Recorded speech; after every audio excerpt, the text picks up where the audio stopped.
Let's be honest, like.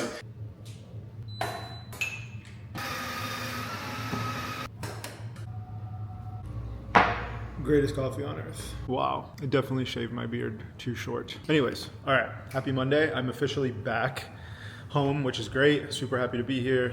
Today's a busy day. One of the biggest questions that I kept getting asked was, how did I make my first $1 million? So I'm gonna show you guys that after, and it's probably not what you think it is, but after I have a meeting at Revive Capital this morning. So if you guys don't know, Revive Capital is like my parent company, my umbrella company for all of my smaller brands. Kind of like incubate them out of there and sell them. So obviously Raw and Bum Energy are no longer part of that, but all my other brands are. So we're gonna go over there for our 10 o'clock meeting, go through all the things Revive Capital, which is 3D, Vaughn Streets, Revive MD, Relive Health. So I'll be there from like 10 to 12.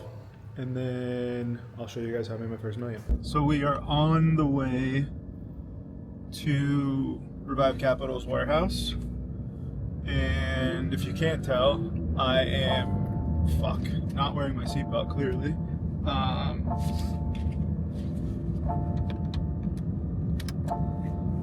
I'm in the 3RS, and it is fucking sweet. So definitely like very race car vibe. If you can tell, I don't have a back window. So the one part of the manthey kit is a rear window delete that is replaced with a full carbon fiber piece with a wing on it. But the guys at Champion did an awesome job, and they actually replaced my rear view mirror with a camera mirror. So basically, no matter what, I can see, basically it looks exactly like it would if I was to be driving. Anyways, I wanted to talk about something on the way to work, because the old me probably wouldn't have done this. And I'm gonna give you like a glimpse into a moment where I was acting like a bitch for a second, and I fixed myself, or I checked myself. So when I was in Aspen, actually I lied, when I was in Paris, I found out that one of our competitors decided that they were going to replicate one of the things that we do in our energy drink, which is Cognizant. And we have definitely been known as the energy drink with Cognizant. We've done a lot with marketing it. We've worked really well with those guys, and I got pissed. I was so fucking mad. I think it was like 4 or 5 in the morning US time, and I was messaging all my guys, and I was just like so mad, and they were also so mad. And then I ended up calling our supplier for that ingredient, and I was like, look, if you guys do this, like, we're out. I'm pulling Cognizant out of my shit. I'm over it. I don't want anything to do with this. We've done so much for you guys in marketing, X, Y, and Z, blah, blah, blah. And but then I like took a second, and I like really sat on it, and then what I really thought about was, like, if I want to beat people, I want to beat the best version of that person. I don't want to beat the person that I'm able to handicap, or that I'm able to strong arm a supplier, because they were fully willing to cancel this. And I sat on the phone with the CEO of the company, and came basically the ultimatum, and they were like, look, we're willing to do it, but then what am I really doing, right? Like, what am I doing for me? What am I doing for them? I'm hurting their business. Obviously, their goal is to sell raw materials. And then with me, I'm putting so much attention on something that I really shouldn't give 2 fucks about. And this was like one of those moments where I really caught myself and was like, fuck, you're being a bitch. Like, do your thing. Don't focus on anyone else. Focus on your own shit. Do what you've always done, and you'll be fine.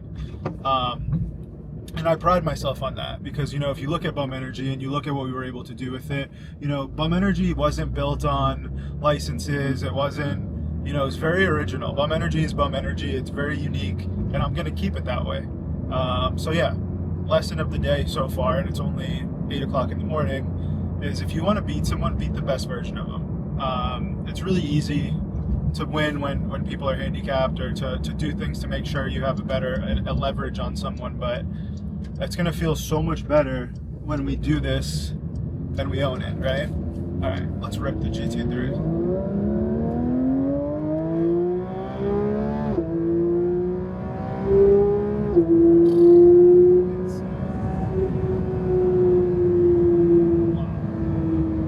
So dope. right, off to work. All right, so this is how I made my first mil. So I want you guys to understand that when I say I made my first million, I mean that I was given a check for over $1 million. Okay, so not like overtime. So by the time that I did this, I was making probably profit 100K a month, I would say, right around there. And this was like my first big deal. So this is it right here. If you guessed real estate, you are correct. So it's this dark gray building right here. And then if you look in the back, there's a cell phone tower right there. See that? So funny story is I bought this building when I couldn't barely afford it. So to give you an example, this went up for sale. I believe it was around $3.4 million when it went up for sale, or 3.1 or something like that. And I obviously didn't have $3 million and I couldn't close fast enough for the buyer. So what I had to do was I had to get a hard money loan. And what that meant was I had to put my house up as collateral at the time. So I've never had a mortgage on my house and I never will have a mortgage on my house. And what I did was I basically met these people. I had to pay like 8% interest. And I had to, what else did I have to do? Put my house up as collateral, and I had to pay points on closing. So I had to pay like 150 grand on top. And then I was paying interest only payments of like $20,000 a month until I could get a traditional mortgage, which I was already in line to do, but I just couldn't get it fast enough to close on the property. And this was one of those times where like God was like looking out for me, because ultimately what ended up happening is while I was in the process of closing for this property, Pepsi needed a lease for Snyder's of Hanover, so their pretzel company. And this was actually the building that ended up being the building that they chose to rent. So if you guys don't know anything, the value of a piece of property goes from two things, right? Number one is the cap rate. So how much, it's basically interest on your money. So it's the cap rate. And then two is the quality of tenant. So Pepsi is a fucking great tenant. So basically the realtor, as we were going through this process, was like, Dom, you just hit the fucking lottery. And not only that, but there's one more piece of this puzzle that gets even crazier.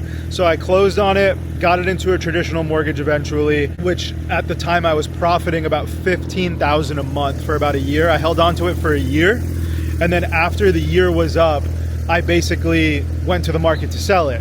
And because Pepsi was in it, it made it way more attractive for someone to buy it. So I ended up literally making, I think I got a check for 1.25 million from the realtor on closing. And then if you guys don't remember the tower, that is a separate lease. So I sold the air rights. I prolonged the lease before I sold the building, and I got another $300,000 from the tower company for the lease. So I ended up making $1.5 million in a year on this building. And the funny part is I fucking regret it. I wish I would have kept it. And I would be way more wealthy today than I was then. A good friend of mine told me, a realtor a long time ago, said the only time you lose in real estate is when you sell. And the only time you make money is when you buy right. So if you're trying to justify a purchase by saying, oh, if I do this or if I do that, it's going to be a good deal, it's probably not a good deal. A good deal is a good deal. You know it's a fucking good deal before you even start. And then again, don't fucking sell. You know, I wish I would have kept it. I would have been in a way better place if I kept it, but it is what it is. So this is how I made my first $1 million, actual $1 million in one transaction. I said I was going to go to the meeting first, but I actually ended up coming here first. So I had to give a little moment for the manthey kit. Thing looks absolutely insane.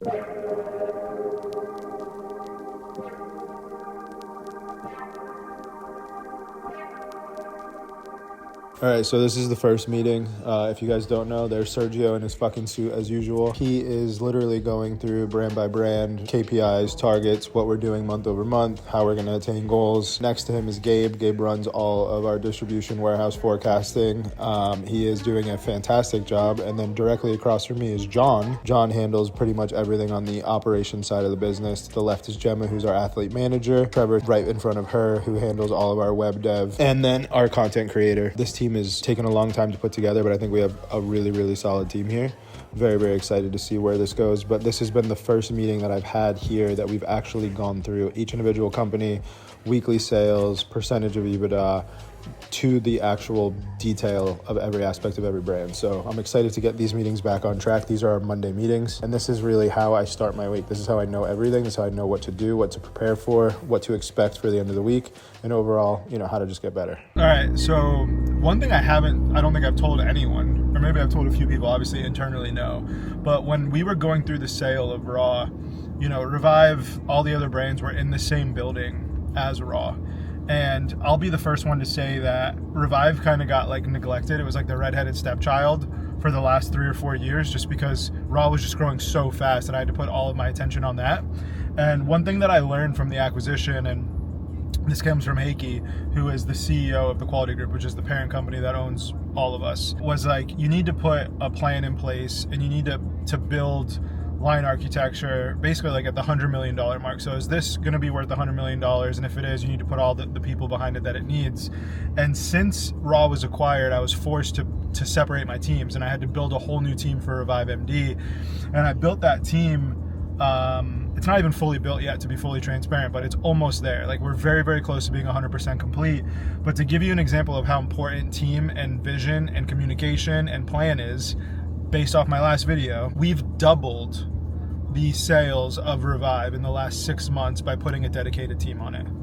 I mean, doubled. So 7 figures of swing in the positive direction from literally taking time and effort and building out strategy, structure, and just giving the brand the attention it deserves, which means that I know that there's so much more in this brand than what is right now. Personally, I think Revive could be bigger than Raw one day, just because it's a vitamin brand and everybody takes vitamins. So I'm really excited about the direction that Revive is going in right now, and I cannot wait to see where we get by the end of the year. We just have a fucking great team, great people, great energy. It's just amazing. So you can see a little bit of that meeting I just had. It's a Monday meeting recap of the brands, and now I'm shooting over to the Raw warehouse to finish my day at Raw. Say something.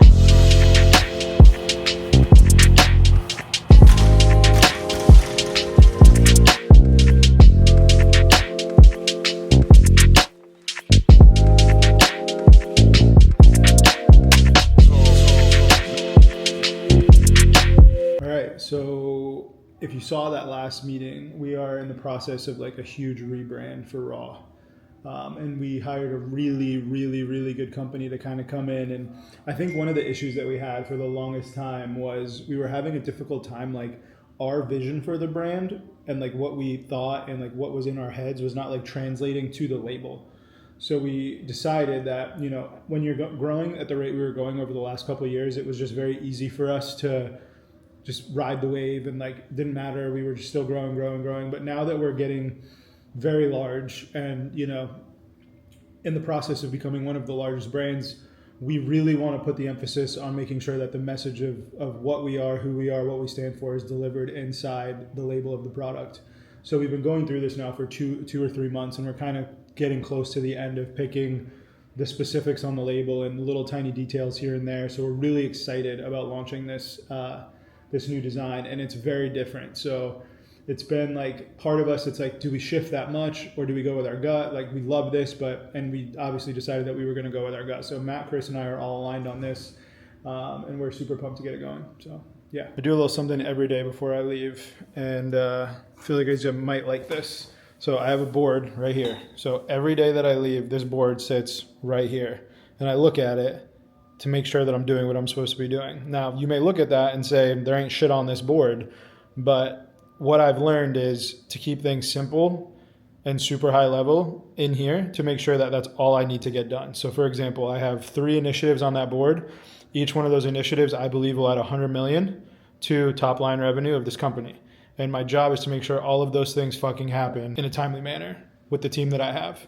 And then obviously, above all else, up top, it says be present in everything that you do. I am probably one of the worst people at that, and I have to remind myself every single day to be present in everything that I do. I'm definitely a multitasker. I'm always answering emails while I'm talking with people, and one thing that I'm absolutely trying to work on is spending intentional time in every conversation. So for example, if I'm in a meeting, I'm in the meeting. I'm not on my phone. I'm not answering an email. I'm not doing this. I'm not doing that. I'm just in the meeting. And this is very different for me because I'm used to doing a million things at once.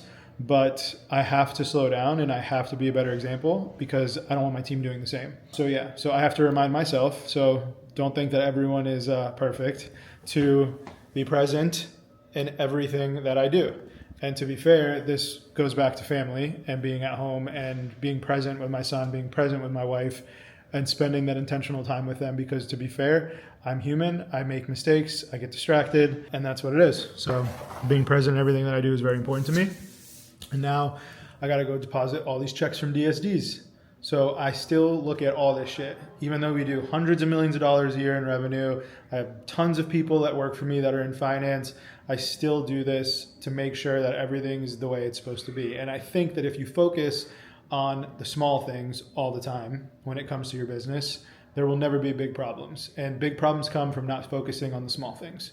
So food for thought. Listen to me if you want. You can tell me to go fuck myself in the comments also. But I love you guys. Thank you for watching this video. This is my first Monday back in office in probably a really long time. So I had a ton of shit to do today.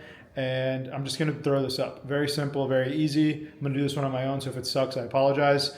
But let me know.